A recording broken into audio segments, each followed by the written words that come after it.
শুভ সকাল। আসসালামু আলাইকুম। কেমন আছো আমার প্রিয় ভাই বোনেরা? আশা করি ভালো আছো। আমিও আলহামদুলিল্লাহ আল্লাহর অশেষ রহমতে তোমাদের ভালোবাসায় খুবই ভালো আছি। তোমরা কেমন আছো আমার কমেন্ট বক্সে জানাবে। তোমাদের প্রত্যেকের কমেন্ট পড়তে কিন্তু আমার খুবই ভালো লাগে। উত্তর দেওয়ারও চেষ্টা করি কমেন্টের। তোমাদের কোনো প্রশ্ন থাকলে আমাকে করতে পারো। আর চলো, এবারে সকাল হয়ে গেছে, কাজটা সেরে ফেলি। আর আমাদের প্রাকৃতিক পরিবেশ একটু না দেখালেও আমার ভালো লাগে না। তোমাদের সঙ্গে আমার ভালো লাগার মুহূর্ত এবং ভালো লাগা সব কিছু শেয়ার করি। হয়তো আমার ভিডিও তেমন সুন্দর হয়নি, কিন্তু কি করবো বলো, আমার ফোনটা তো আসলেই সুন্দর নয়। ছেলের ফোন দিয়ে ভিডিও করি যখন, তখনই ভালো হয়। ছেলে তো সবসময় বাড়িতে থাকে না। ওই চলো, কাচাকুচি আছে, বাসন হাঁড়ি মাজার আছে। আর পানিটা আজকাল পানি বেশি দিচ্ছে না, অল্প অল্প পানি দিচ্ছে, তাড়াতাড়ি চলে যাচ্ছে। আর আকাশটা বাইরের দিকে কত চকচক করতেছে। আর আমার বাচ্চার ফোনটার কালারটা খুব সুন্দর, মানে ভিডিও আছে খুব সুন্দর, কিন্তু কি বলো তো, সবসময় হাতে পাই না, কারণ ও তো ছেলে কাজ করে। আর এই কদিন ভিডিও দিতে পারছিলাম না, কারণ আমার শরীরটা একটু অসুস্থ ছিল আর নেট সমস্যা ছিল, সেই জন্য। তা আমার জন্য যারা অনেক ভাবনা চিন্তা করে তাদেরকে অনেক ভালোবাসা, কারণ দেখবে কিছু সময় মানে আপন মানুষদের খুব মিস করা যায় সেইরকমভাবে। তাই এটা রান্না হয়েছে, ডাল দিয়ে হয়েছে, ডাল আর আম হয়েছে।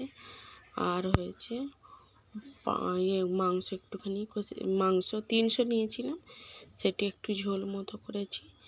তা এদের 1 পিস করে মাংস হলে আর কিছু লাগে না, কিন্তু প্রত্যেক দিনই বা কোথায় পাওয়া যাবে। তা এখানে আবারও আছে ওই এটা তার পরের দিনকে ভিডিও, একটুখানি রান্নার ভিডিও দিয়েছি, রান্না মানে করেছি সেটা দিয়েছি। এটাই ভাত আজ হয়েছে, ওটাই শাক সিদ্ধ হয়েছে, শাকটা মাখা হবে। আর এখানে হয়েছে পাঙাশ মাছ 1 কিলো কিনেছিল, সেটা রান্না হয়েছে। সবটাই করেছি কারণ দুবেলা খাবে। আর পাঙাশ মাছটা খুবই বড়, তেমন দেখেছো তেলও। পাঙাশ মাছের মানে ঝাল হয়েছে, তা ওই দিয়েই ভাত খাওয়া হয়ে যাবে। যাই পারে হোক, কিন্তু একটু খাওয়াটা চাই। আজকাল কাজ কামের বাজার খুবই খারাপ। দুলাভাই ওখানে বসে আছে, কাজ করে না, কাজ হয়নি, মানে কাজের বাজারটা একটু ডাউন। IPL খেলাটা হয়ে গেলে চাঁদকে বলি তুমি সুন্দর নও আমার মায়ের মতো, গোলাপকে বলি তুমি মিষ্টি নও আমার মায়ের মতো, মা যে আমার সবার সেরা অনন্তকাল অবিরত। তা শুভ সন্ধ্যা, সবাই কেমন আছো? তা যেমন আজ 4-5 দিন এত দাঁতের যন্ত্রণা হচ্ছে, আমি ঠিকমতো খেতে পারছি না। দাঁতে শুধু যন্ত্রণা নয়, ওপর দিকে ব্যথাও হয়েছে, মানে হেজে মতো গেছে। তা আমার বাদশা আর তোমাদের দুলাভাই তো কোনো টেনশান নেই, চিন্তা নেই, কিন্তু আমার বাদশা বলতেছে আজকের সবসময় একটা মেয়ে মা যেমন একটা সন্তানের খেয়াল রাখে, আমি মনে করি আমার বাচ্চা আমার কাছে আমার মা, আমার বাপ, সবটাই। আমাকে বলছে, মা তুমি কম মানে ভাতটা প্রত্যেক দিনই দেখে, আজকের ভাতটা হাতে করে নিয়ে, এটা কার ভাত মা? আমি তখন বলছি এটা আমার ভাত। তার মধ্যে তুমি এত কম খাচ্ছ কেন?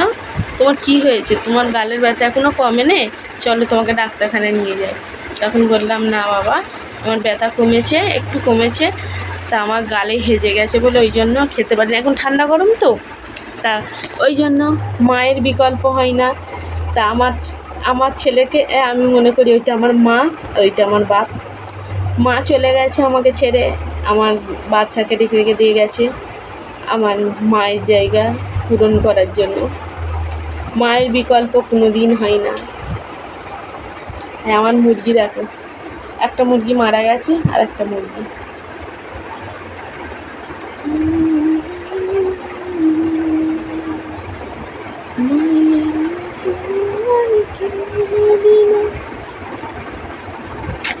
আমার পিকু বাবা ভয় পাচ্ছে, এখানে আসো তো।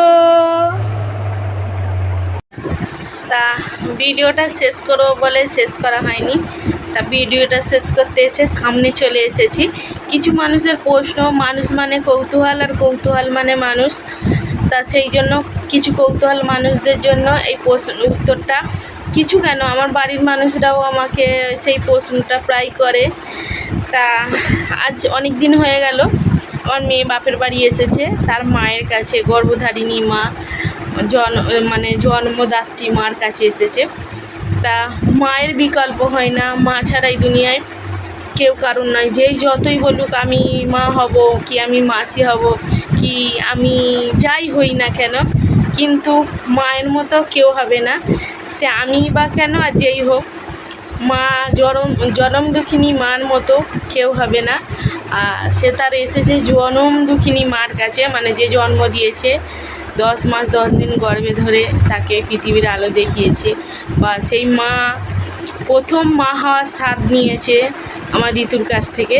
সেই জন্য এখন তার মার কাছে এসেছে। আমাকে অনেকেই জিজ্ঞেস করে যে আমার মানে পাড়ার যে হ্যাঁ গো, মেয়ে আর ফোন করে নে, মেয়ের কী খবর। কারণটা হলো তাদেরও দোষ নাই, কারণ আমি প্রায় যখন মেয়ে ওখানে থাকতো সবসময় আমার কানে ফোন থাকতো। তোমাদের দুলাভাইও এবং আমার ছেলে, 2 ছেলেও হ্যাঁ মা দিদি ফোন করে নে। এটার কারণ তোমাদেরকে আমি বলছি। আমার বাড়ির মানুষরা, তোমাদের দুলাভাই যখনই দেখে আমার কানে ফোন থাকে, বা আমার ছেলে, 2টো ছেলে আমার বাচ্চা কাজ দিয়ে এসে দেখছে মা ফোন করতে, যে তখন কিন্তু নিজে বার করে খায়, বলেন এই যে মা বার করে দাও।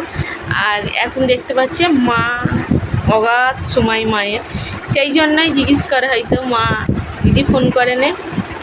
এবারে কৌতূহলে অনেক মানুষ জিজ্ঞেস করে, তা এই ভিডিওটা মানে লাস্টটা তাদের জন্য, লাস্টের ভিডিওটা।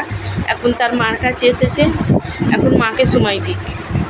হ্যাঁ, সেই জন্য এখন ফোনটা কমই হচ্ছে।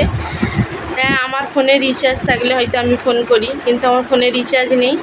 সেই জন্য আমি বাচ্চার ফোন থেকে করি, তারও সময় নেই, এখন ফোন রেখে দিয়ে যায়নি। তারও মানে আলহামদুলিল্লাহ কাজের চাপ আছে, আর কাজ না করলে খাওয়া হবে না। সেই জন্য যেটুকু সময় পাই আমি একটু ওয়াইফাই চালাই, আর আমার ভাই বা কিছু মানুষকে ভালোবাসি, তাদের ভিডিও দেখি। এই জন্য সময় পাওয়া যায় না, এখন সময়ের অভাব প্রচুর। তা এই ভিডিওটা তাদের জন্য যারা কৌতূহলে জিজ্ঞেস করে, আর আমার বাড়ির মানুষরা জিজ্ঞেস করে, তাদেরও বলি তো দিদির এখন মার কাছে এসেছে, একটু অসুবিধে, মায়ের কাছে, মাকে তো সময় দিতে হবে। তা ঠিক আছে, এটাই বুঝে গেলে তো। এখন মার কাছে এসেছে মেয়ে, মাকে সময় দিতে হবে। সে হাজার হলেও মা, মায়ের বিকল্প নাই, মা ছাড়া এই দুনিয়ায় কেউ কারণ নাই। সবাই স্বার্থের জন্য ছুটোছুটি করে, মানে প্রত্যেকটা মানুষ স্বার্থের জন্য ছুটোছুটি করে, কেউ টাকার জন্য ছুটোছুটি করে, মানে সবাই স্বার্থপর এই দুনিয়াটা। কিন্তু একমাত্র মা ছাড়া কেউ মানে কষ্টটা বোঝে না। আর মা কিন্তু কোনো স্বার্থ ছাড়াই সন্তানকে ভালোবাসে। তা সেই মার কাছে এসে মাকে সময় দেবে না। তা আজকের এই পর্যন্ত, পরবর্তী আবারও কোনো এক ভিডিওতে দেখা হবে। সবাই ভালো থেকো, সুস্থ থেকো, আমার জন্য, আমার পরিবারের জন্য দোয়া করো। আজকের মতো আল্লাহ হাফেজ।